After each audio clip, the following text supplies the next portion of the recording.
Hey, it's Sergeant Martin. I'm going to go over rigging the canoe for the Iron Warrior. So before I keep going, the important thing you need to know is this is for one specific event with very specific restrictions in place. So one of them is you will use a canoe, an issued canoe that the regiment will give you. Okay, so that's the first one.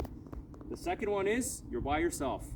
And the third one is you're allowed to use up to 2 paddles.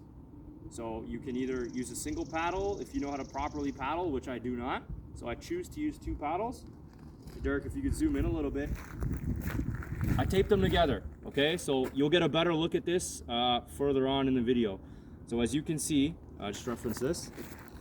To start, my paddles hooked to the canoe. This is the traditional front of the canoe. Okay, you'll notice, is that right? No, this is the traditional back of the canoe. Okay, so you notice that because there's a seat here closest to the rear, which gives you room to put your feet. Okay, so the opening of the yoke, this little C shape here, is always pointed to the front of the canoe. The only thing different with us is we usually paddle this canoe backwards to center your center of gravity. We'll get into that later as well. So yeah, we got the two paddles taped together, the life jacket's securing it to the back seat. You have mine tape attached from the center of the yoke to the front of the canoe, to whatever piece that's available. So I just used the tow hook to the front. I tied some knots, tied it to a single mine line, and then all the way back in like a V shape. Okay, you'll see under this seat, if you can zoom in a little bit, I have the baler. I'm going to show you how to pick up the canoe. I don't have my bag on just yet. I'll get to that in a minute. So just reference the canoe again, Derek, quickly. So you see the front end, that's where the mine tape's pointing. The yoke's also pointing that way. Okay, so that's the way you want to pick up your canoe. Okay, it's easy, by yourself. It's going to be hard because you're going to be fatigued. You're going to grab it like this. Okay, just bend down, grab either side of the canoe wall, and you're going to squat, and you're going to turn it. Okay, that's your first step. Can you come closer to me for a sec? So as I start lifting it forward, I'm just going to walk it up, okay? I'm just going to walk forward. I'm going to find the yoke. I'm going to drop it down on my back. I'm going to rest it on my back, forming like a triangle. Then I'm going to reach for the mine straps, and I'm just going to lift it up gently. Okay, so I'm turning toward you, Derek. So I don't know if you guys can see. So I got the yoke on my shoulders. This does not hurt at all. I'm fresh right now, but with the bag and the 82 pattern ruck on, like, you can just stand still and the bag will be on. Okay, so take a break. We'll get back to the video and I'll have my backpack on.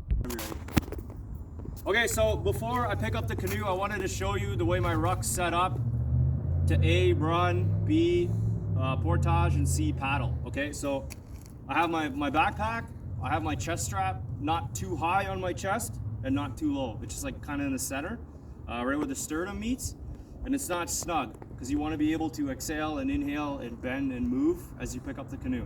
The second part is I always have water accessible. That way, in case I need one hand to get my water, like it's there, okay? So it's within reach, kind of like in your workspace if you're using your gun.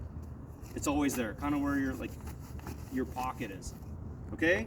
And then I have another pack here that I usually carry like gloves, energy gels, extra water. Sometimes my headlamp goes in there if the light's out. Okay, I just wanted to show you that right off the bat. And then my waist strap is right over my pelvis, okay? So like, it's right here, so it doesn't impede any of the movement of your hip joints.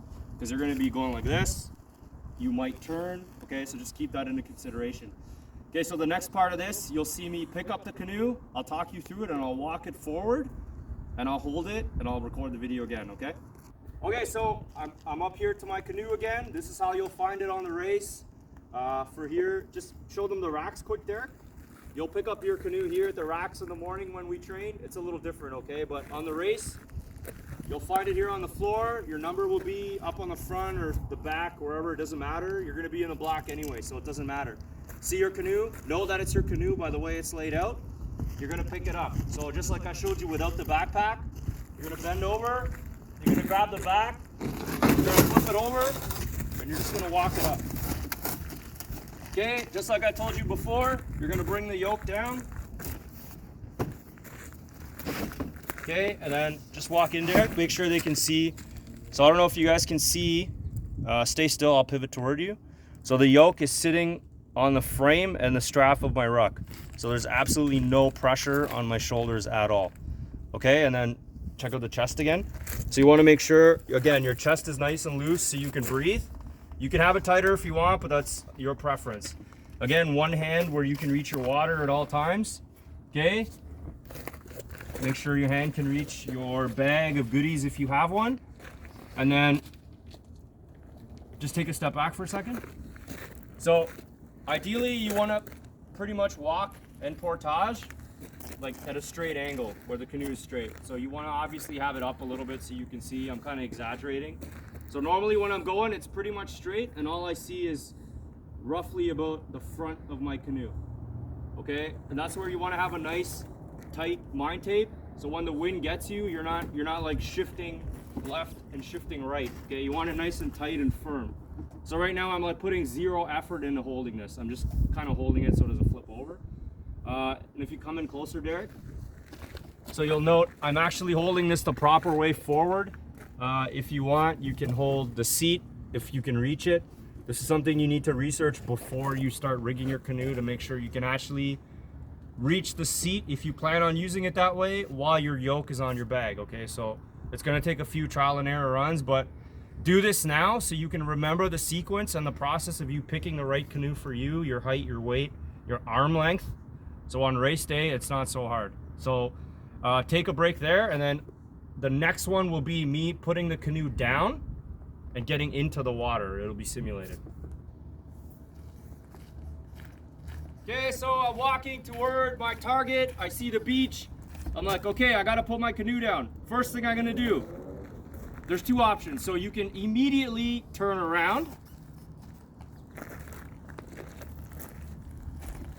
and put your canoe down that way, or you can just put your canoe down in reverse. Okay, bringing it forward, walking backward. So I personally, I'm not going to slam it on the floor because there's no water here, but I personally turn around right away and I put it down gently. Take a break there. Okay, so I'm simulating putting the canoe down in the water. It's in the water, it's pointed the right way. And you'll notice as I turn around, the true rear of the canoe is now the front. And there's the main reason why is your center of gravity. Okay, now I'm gonna walk you through the process of like taking this apart and getting it ready to paddle. So just pause there. Okay, so the first thing I'm gonna do is I'm gonna release the straps on my bag. Okay, middle, top. Okay, I'm gonna just bring it down. As I bring it down, I'm gonna bring it close to the front because I'm gonna be in the rear. I need the weight to be pushed down. The bag doesn't weigh that much, so it's not gonna help that much, but I'll show you the next, like further down the line, why it's gonna help you. So you're gonna put your foot on your canoe to make sure it doesn't go anywhere because you're gonna be in water, it's gonna kind of move around and all that stuff, okay? For me personally, I'll grab my gloves. I'll throw my gloves on just so I don't forget because your hands are gonna be sweating, you're gonna be covered in water, dirt, probably some dust from the trail. You're going to be probably standing in sand. Your canoe's going to be wet. Your kit's going to be soaking. You want to protect your hands because you're going to need them to A, do your job, and B, finish this race during one of the hardest parts of it. Okay, the next thing I do is I take my water out and I put it right here to make sure I can reach it when I need it. We'll get into that in a minute. Okay, then I'm going to do up all my straps so I don't lose my bag when I'm paddling. For training and for the race, I have a little carabiner that I hook onto the seat. I don't have it today because I just didn't want to bring it out, to be honest with you. Okay, so the next thing I'm going to do is I'm going to unclick my life vest. Okay, I'm going to take the strap off that I was using to hold it. I'm going to come back here, and then if you kind of look closely, I have a little, just a slip knot.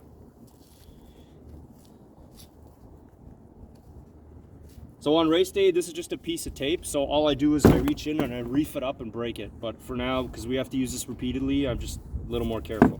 Okay, so I just take my knot off that was holding my paddle. I'll rip my paddle out. Okay, I'm gonna rip it out. I'm gonna put it on the center of my yoke. Okay, and it's gonna stay there. The next step, most people forget, grab your life jacket, pull it out, put it on.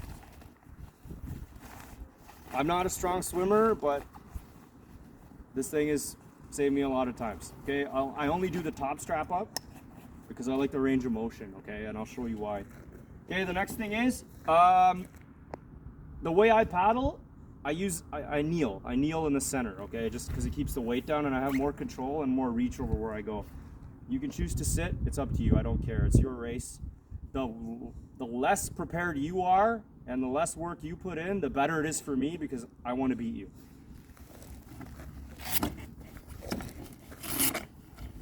Okay, so I grab my knee pads, I'm gonna head in. Okay, so at this point, it doesn't matter what knee pad you use. It's just like a Canadian Tire, like roofer knee pads or whatever. So I just double stack them and put some zip ties on it so it makes them more comfy. Yeah, I put them down. I kneel. Okay, so, and I kneel to the outer edge of the wall. And then I use, I don't know if you can see, but my feet are kind of like, they're pointing inward toward the seat. And the big thing is with having the baler right there is you can reach it if things go sour, okay? All you have to do is grab it, turn it, the tape will break, and you're good. So at this point, you're in the canoe. You have water in between your legs, or you can put it back in your backpack, in the little holder. Push your bag to the front, secure it so you don't lose it if your canoe flips. Grab your paddles. The big thing with your paddles, you want to make sure that they're about a really comfortable position. So I grabbed a pre-wrap set. I'm not really happy with it, but they looked really sharp, so I took them. I might extend these a bit. They feel a little short for me right now. I won't really know till the first time I hit the water. So the goal is you want to be able to reach and dig into the water and like not torque your back out, okay? You want like minimal effort reaching out of the canoe and pulling yourself back, okay? So I'm not a paddling expert. I only know how to do this because I've done it repeatedly all the time. And this is just the best way it works for me. It could be easier for you. You could have a big upper body. You could have bigger muscles. You could just sit and hang out, whatever, it's up to you. But like I said, when I get in the canoe, my only goal is to get out of the water as quick as possible so I can get back to my strength, which is running faster than you. That's it. Okay, so yeah, you're paddling. You want water. Just make sure when you stop paddling, or if you decide to stop paddling, you kind of check your arcs to make sure you're pointed in the right bearing. So if you put your head down and you look back up in your turn, you kind of know where you are. Other than that, for training, when we get to the shore, you have to put all this stuff back together, okay? So just take a breath, kind of like stop your watch, or if you weren't recording it, don't worry about it. Take a breath, enjoy the scenery, enjoy the sunrise, and the people you've beat on the water. Just know that you're better than them. That's the important part. And then slowly put all your stuff back in the reverse order, pick up the canoe like I showed you, and just carry on, okay? Like I said, this is very specific for one type of race that we do here in Petawawa. There's other ways to do this. If you know a better way, use it. Again, this is just advice I'm giving you. You can either use it or not use it. I prefer if you didn't use it so I could beat you. But anyway, have a great day. Thanks, Derek, for the help. And if you need anything, let me know. Just shoot me a text. Okay, see ya.